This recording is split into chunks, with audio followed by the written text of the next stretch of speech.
नमस्कार, TV 20 news के इस बुलेटिन में आप सभी दर्शकों का हार्दिक स्वागत है। मैं हूं आपके साथ अशोक वर्मा। देश और प्रदेश की तमाम खबरों को देखने के लिए बने रहिए हमारे साथ। और एक खबर वाराणसी से है, जहां वापुरी विधानसभा के मेहदीगंज में देश के यशस्वी प्रधानमंत्री वाराणसी के सांसद नरेंद्र मोदी का आगमन हुआ, जिसमें प्रधानमंत्री बड़ी जनसभा को संबोधित किया। इनके स्वागत के लिए भारतीय जनता पार्टी व मोर्चा जिलाध्यक्ष अमन सोनकर के नेतृत्व में जिला उपाध्यक्ष व शिवापुरी विधानसभा प्रभारी देवेंद्र सीट और शिवापुरी विधानसभा के चारों मंडलाध्यक्ष विशाल बेनवंशी, विनय सिंह, मयंक पांडे, दीपक सिंह व महामंत्री आकाश पटेल, उपाध्यक्ष अभय मिश्रा सहित तमाम लोग मौजूद रहे।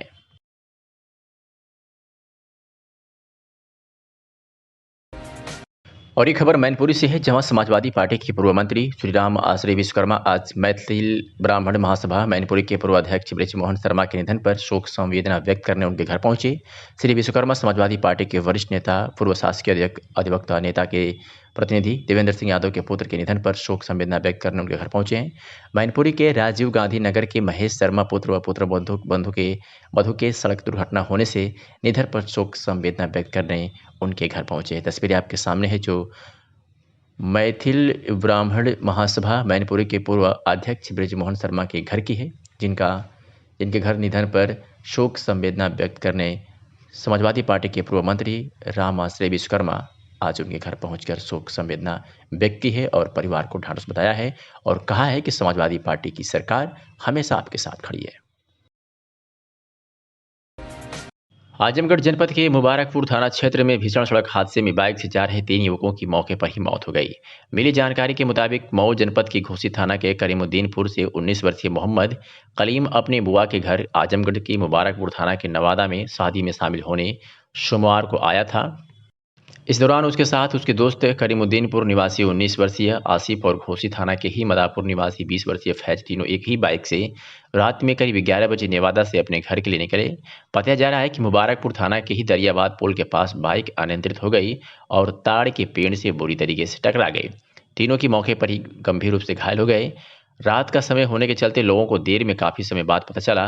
पुलिस मौके पर पहुंची और किसी तरह डिटेल निकालकर उनके परिजनों को घटना की जानकारी दी। घटना की सूचना मिलते ही मुबारकपुर से लेकर घोसी में कोहराम मच गया। परिजनों के साथ ही जनप्रतिनिधि भी मौके पर थाना पहुंच गए।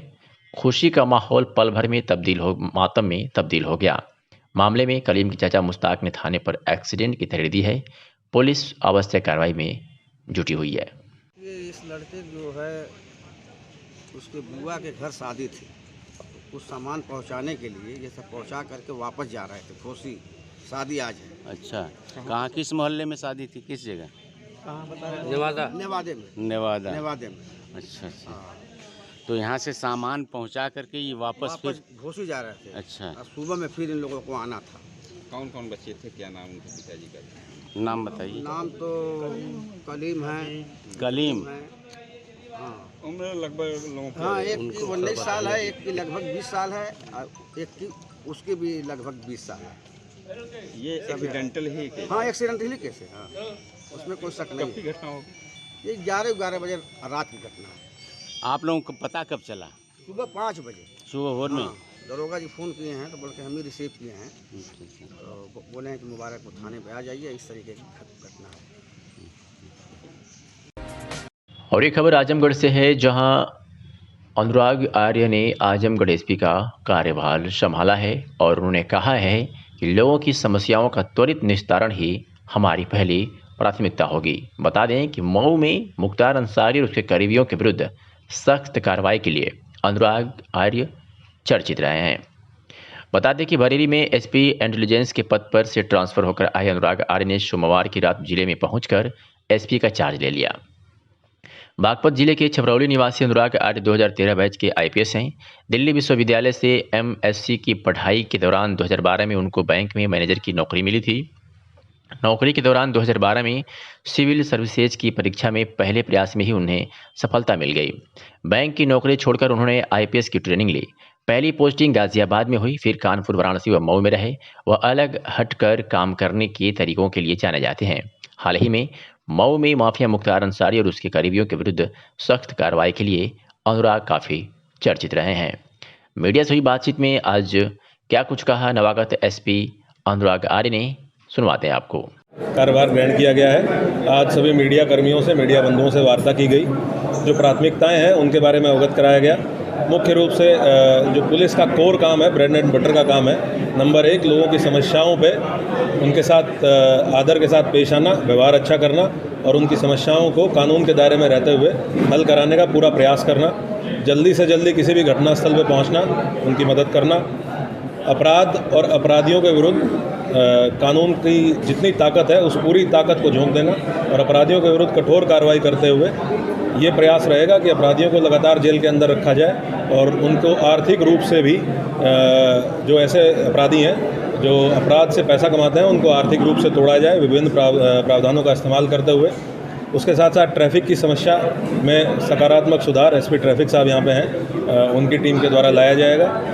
लोगों के साथ बेहतर संवाद स्थापित करना, यूपी 112 का बेहतर रिस्पांस टाइम, पुलिस वेलफेयर के लिए कुछ चीज़ें शुरू करना पुलिस लाइन में और थानों में, और उसके साथ साथ जो पुलिसकर्मी हैं उनकी समस्याओं के निदान के लिए जो जिला मुख्यालय पे खासकर नहीं आ पाते हैं या अपनी समस्या ऊपर तक नहीं रख पाते हैं, उनके लिए एक हेल्पलाइन नंबर जारी करते हुए जिस पे उनकी समस्या का निदान 24 घंटे के अंदर किया जा सके। इन सभी चीज़ों पे फोकस रहेगा और इसके साथ साथ आप लोगों से लगातार संवाद में हम लोग रहेंगे। जो भी फीडबैक होगा उस पर कार्रवाई की जाएगी। जनपद वासियों से, आम जनता से अपील है कि हम लोग बहुत जल्दी एक गोपनीय नंबर जारी करेंगे। उस नंबर पे आप व्हाट्सएप के माध्यम से या SMS के माध्यम से कोई भी गोपनीय जानकारी साझा कर सकते हैं। वो नंबर मेरे पास रहेगा और उस पर पूरी गोपनीयता आपकी रखी जाएगी। खास करके कहीं गोकशी हो रही है, अवैध शराब का धंधा हो रहा है, कोई अवैध असलाह किसी के पास है, ऐसी सारी चीज़ों पे, या कोई ड्रग्स का कारोबार है, नकली नोटों का कारोबार है, इसके संबंध में अगर कोई भी आपके पास पुख्ता सूचना हो तो उसको आप पुलिस को देंगे तो हम तत्काल उस पर कार्रवाई करेंगे और साथ साथ आपकी गोपनीयता को भी बरकरार रखा जाएगा। सर, ग्रामीण क्षेत्रों में जमीन जायदाद के मामले को लेकर क्राइम बढ़ गया, उस पर आपका क्या रिएक्शन है? ज़मीन जायदाद में पुलिस और मजिस्ट्रेसी रेवेन्यू विभाग का जॉइंट रोल होता है। तो ऑलरेडी शासन की प्राथमिकताओं में से है समाधान दिवस, तहसील दिवस के माध्यम से ऐसे मामलों में जॉइंट टीम भेज के उनका निस्तारण कराना। और पुलिस के लिए स्पेसिफिकली हमारा आदेश रहेगा कि कानून के दायरे में रहते हुए जो भी ज़मीनी मामले हैं जिनमें आपस में झगड़ा है उसमें निरोधात्मक कार्रवाई कर ली जाए। अगर कोई ज़्यादा हावी पक्ष है उसके खिलाफ कार्रवाई की जाए ताकि किसी भी प्रकार से ना तो कानून व्यवस्था बिगड़े और ना ही कोई मारपीट के ऐसे प्रकरण हमारे सामने आए। सोशल मीडिया किस तरह से सुनवाई नहीं होती सर? थानों पे सुनवाई आपको 7 दिन के अंदर पूरा सिस्टम, थानों पे एक रेगुलेटेड सुनवाई का सिस्टम दिखाई देगा। इसकी डेली मॉनिटरिंग मेरे द्वारा की जाएगी और मुख्य जो मेरा बिंदु नंबर 1 है वो यही है कि थानों पे सुनवाई बेहतर शुरू हो और FIR दर्ज करने में पुलिस के द्वारा किसी भी प्रकार की कोई देरी ना की जाए। सोशल मीडिया पे सर एक तरफी खबरें चलाई जाती हैं, अच्छी खबरें चलाई जाती हैं। सोशल मीडिया पे आप ये अगर अच्छी चीज़ों के लिए इस्तेमाल हो रहा है तो बहुत अच्छा है, लेकिन अगर कोई गलत पोस्ट करता है या ऐसी खबरें चलाता है जो जानबूझ के समाज में देश की भावना फैलाने के लिए चलाई गई हैं तो उनके विरुद्ध FIR पंजीकृत करते हुए हम कठोर कार्रवाई करेंगे। इसमें कोई भी किसी प्रकार की शरारत बर्दाश्त नहीं की जाएगी। आजमगढ़ में जिला कांग्रेस कमेटी के महासचिव प्रभारी मुबारकपुर विधानसभा जावेद मंदे के नेतृत्व में मुबारकपुर विधानसभा के नेवी खुर्द गांव वासियों के साथ कांग्रेसियों ने ग्रामीणों की समस्याओं के निराकरण के लिए जुलूस निकाला और कलेक्ट्रेट पहुंचकर धरना दिया और मांग की कि बाढ़ के अस्थायी समाधान की व्यवस्था की जाए, किसानों के क्षतिग्रस्त सब्जी की फसलों का मुआवजा दिया जाए और गाँव के पश्चिम छोर से निकलने वाले खड़ंजे को हाईवे लिंक से जोड़कर ग्रामीणों के आवागमन की सुविधा बहाल की जाए। कांग्रेस प्रवक्ता ओंकार पांडे ने कहा कि जिलाध्यक्ष प्रवीण कुमार सिंह के नेतृत्व में आजमगढ़ कांग्रेस ने हमेशा पीड़ितों की लड़ाई लड़कर उन्हें न्याय दिलाने का कार्य किया है। नेवी खुर्द के ग्रामीणों की समस्याओं के समाधान के लिए यदि प्रशासन शीघ्र आवश्यक कदम नहीं उठाता और उनके फसलों का उचित मुआवजा देता और रास्ते का निर्माण नहीं करता तो कांग्रेस पार्टी ग्रामीणों की मांगों के समर्थन में बड़े आंदोलन के लिए बाध्य होगी।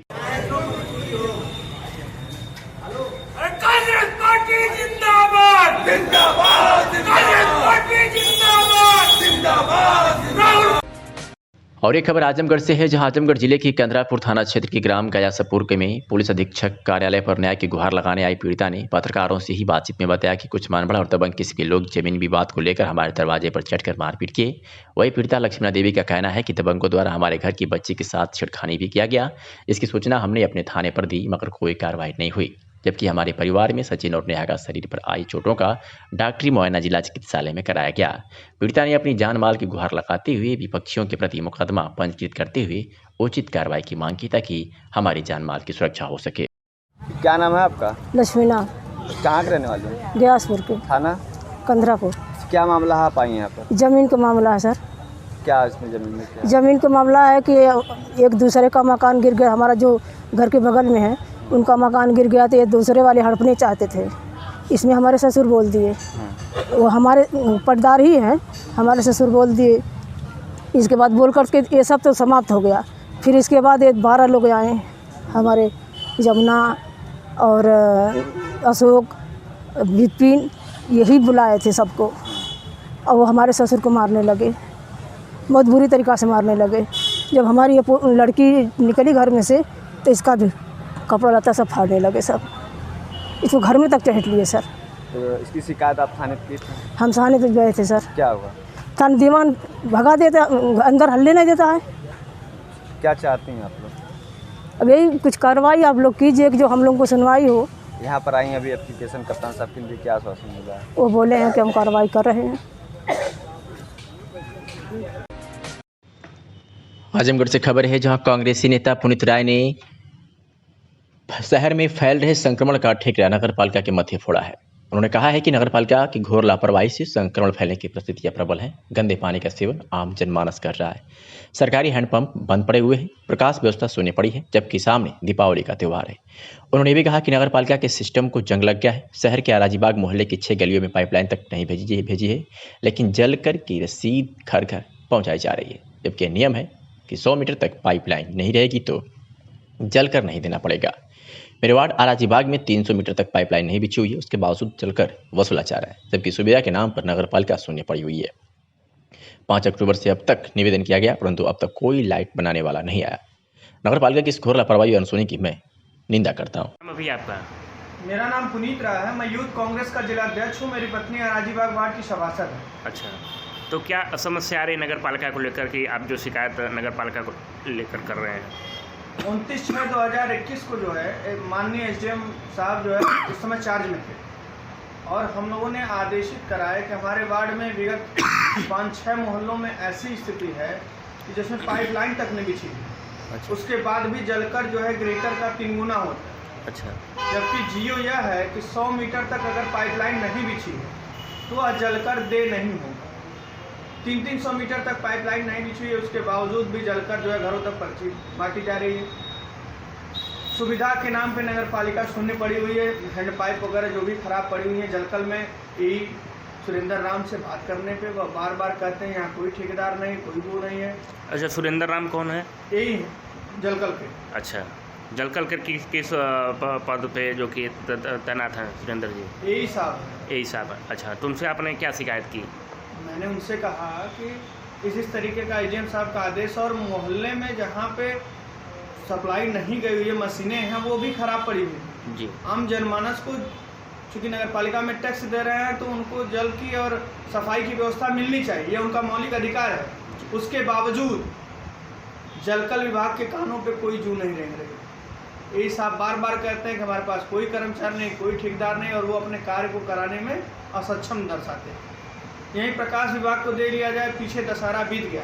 5 अक्टूबर से कंप्लेन पड़ी हुई है, बीच में ट्रांसफ़र को लेके पुरेंद्र सिंह जी और लाल बहादुर जी का मामला चल रहा था, ट्रांसफ़र हो भी गया। लाल बहादुर जी वर्तमान में विद्यमान है, ईओ साहब से भी कहने पे और इनसे भी यह लोग जो है बार बार डीएम साहब, जज साहब और कमिश्नर साहब का हवाला देते हुए कार्य नहीं करा रहे, जबकि अन्य वार्डों में इनकी कार्यप्रणाली सुव्यवस्थित चल रही है। तो सर, जलकल विभाग को लेकर क्या कहना चाहेंगे आप सर? मैं यही कहना चाहूँगा कि जिन गलियों में पाइपलाइन नहीं बिछी हुई है उनका जलकर माफ़ किया जाए और आम जनमानस का शोषण बंद किया जाए। आजमगढ़ के सगड़ी तहसील के विकासखंड महाराजगंज और बिलरियागंज क्षेत्र को बाढ़ग्रस्त घोषित करने को लेकर पूर्व मंत्री व गोपालपुर विधानसभा के विधायक नफीस अहमद व तरौलिया विधानसभा के विधायक संग्राम यादव के साथ मुख्यमंत्री के नाम संबोधित ज्ञापन जिलाधिकारी को सौंपा गया है। ज्ञापन सौंपने आए गोपालपुर विधायक नफीस अहमद का कहना था कि इस वर्ष हुई भारी वर्षा के कारण जनपद के विकासखंड महाराजगंज व बिलरियागंज सहित पूरी देवारा क्षेत्र में भारी जल जमाव हो गया है। वहीं नेपाल से पानी छोड़े जाने के कारण पूरा देवारा बाढ़ की चपेट में आ गया है, जिससे वहाँ की स्थिति भयावह हो चुकी है। वहाँ के रहने वालों को परेशानियों का सामना करना पड़ रहा है कि लगातार पिछले कई महीनों में बारिश की समस्या हुई। बारिश की वजह से पूरे निचले इलाके में पानी भर गया, जिससे लोगों का बहुत नुकसान हुआ और फसलें पूरी तरीके से बर्बाद हो गई। फिर अभी कुछ ही दिन पहले जो नेपाल से बड़ी मात्रा में पानी छोड़ा गया, उससे हमारे क्षेत्र का जो दीवारा क्षेत्र है बंदे के उस पार का, उसमें पूरी तरीके से बाढ़ की स्थिति बन गई और वहाँ पर जो फसलें थीं वो पूरी बर्बाद हो गई। किसान परेशान हैं, वहाँ पर जो है चारा नहीं मिल पा रहा है और जो बाढ़ ग्रस्त इलाके में सामग्री मिलनी चाहिए थी, अभी तक सरकार की तरफ से कोई ऐसी सुविधा उन बाढ़ पीड़ितों को नहीं पहुंचाई गई है।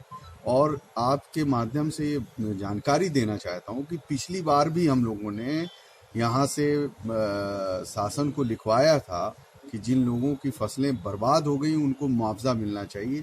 अभी पिछले साल का मिल नहीं पाया, लेकिन इस बार की भारी बारिश से और बाढ़ पानी छोड़े जाने से स्थिति बहुत ख़राब हो गई है। इसीलिए हम माननीय विधायक डॉक्टर संग्राम जी से हमने बताया, अवगत कराया सारी चीज़ों को, तो हम दोनों लोग आकर जिला अधिकारी के माध्यम से मुख्यमंत्री को हमने पत्र दिया है कि हमारे पूरे इलाके को बाढ़ग्रस्त घोषित किया जाए, उसका सर्वे कराकर सबको उसका मुआवजा मिले, क्योंकि जो फसल बर्बाद हुई लेकिन जो आगे की फसल बुआई है, गेहूं की है, सरसों की है या गन्ना किसान है, वो सब परेशान है और वो कहीं ना कहीं सबको बहुत भारी नुकसान हुआ। उसकी भरपाई ये सरकार को करेंगे, नहीं करते हैं तो हम और माननीय विधायक डॉक्टर संग्राम जी विधानसभा सत्र में इस मुद्दे को मजबूती से उठाएंगे। तो ये अतरौलिया विधायक संग्राम यादव का कहना था कि भारी वर्षा और जलजमाव के चलते महाराजगंज, बेरियागंज सहित अतरौलिया के भी कई क्षेत्रों में किसानों की फसल नष्ट हो गई है। वहीं किसानों के पशुओं को चारे का भी संकट उत्पन्न हो गया। इसलिए हम लोगों ने प्रशासन से मांग किया है कि उत्तर पूर्वी क्षेत्र का निरीक्षण कराकर किसानों को नुकसान की मदद के साथ उचित मुआवजा सरकार दे। आदरणीय विधायक श्री नफीस अहमद जी लगातार क्षेत्र का भ्रमण किए हैं, खासकर गोपालपुर विधानसभा के, तो देखा गया प्रायः कि जो जलभराव के कारण जो नेपाल से पानी आकर के किसानों की फसलों को पूरी तौर पर बर्बाद कर दिया है, पशुओं के सामने संकट आकर के खड़ा हो गया है। किसान एक तो अपने फसलें देख करके परेशान है, बड़ी मेहनत से बुआई किया था, खाद डाला था, सब कुछ, तो जल भराव के कारण धान की फसल चौपट हो गई है और किसान का जो पशु है उसको कहीं ना तो भूसा मिल रहा है ना कुछ मिल रहा है। तो इन सारी परेशानियों को जब इन्होंने क्षेत्र भ्रमण किया तो पाया कि इस तरह से आज संकट में गोपालपुर और आजमगढ़ का, खासकर अतरौलिया के भी किसान हैं, जो जल भराव के कारण वहाँ की भी फसलें काफ़ी मात्रा में नुकसान हुई। तो उसको लेकर के हम दोनों लोगों ने माननीय जिलाधिकारी महोदय से अवगत कराया कि आप उस जल भराव वाले इलाकों का अध्ययन करा लें, सर्वे करा लें, और जो इस तरह के किसान हैं जिनके फसलें बर्बाद हुई हैं, जिनके पशु चारे के अभाव में भूखमरी कगार पे खड़े हो गए, उनके लिए आप तत्काल व्यवस्था करा दें। जिलाधिकारी महोदय ने हम सब की बात को ध्यान से सुना और उन्होंने कहा निश्चित तौर पर हम सर्वे कराएंगे, संज्ञान मिलेंगे, अधिकारियों को निर्देश भी देंगे और यथासंभव शीघ्र ही कोई न कोई व्यवस्था कराने का काम करेंगे। इन्हीं सवालों पे हम दोनों लोगों ने जिलाधिकारी से मिलकर पत्र देने का काम किया।